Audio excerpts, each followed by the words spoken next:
কখনো কোনোদিন কারো পারমিশন ছাড়া কারো মোবাইলের গ্যালারি চেক করবেন না। কখনো কোনোদিন কারো পারমিশন ছাড়া মোবাইলের গ্যালারি চেক করবেন না।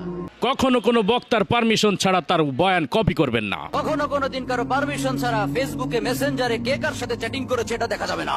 কখনো কারো পারমিশন ছাড়া তার ফেসবুকের মেসেঞ্জারে কে কার সাথে চ্যাটিং করেছে এটা করা যাবে না। কখনো কোনো বক্তার পারমিশন ছাড়া কোথায় কিভাবে বয়ান করেছে এটা কপি করা যাবে না। কখনো কোনোদিন কারো পারমিশন ছাড়া কারো মেইলের ইনবক্স খুলে দেখা যাবে না।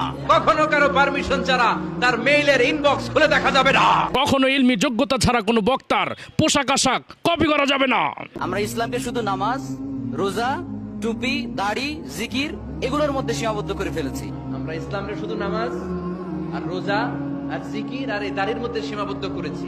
আমরা মাহফিলগুলোতে একজন বক্তার টুপি, দাড়ি, কণ্ঠ এগুলো কপি করা এটার মধ্যেই সীমাবদ্ধ করে রেখেছি। প্রত্যেকের একটা প্রাইভেসি আছে না নাই? Everyone has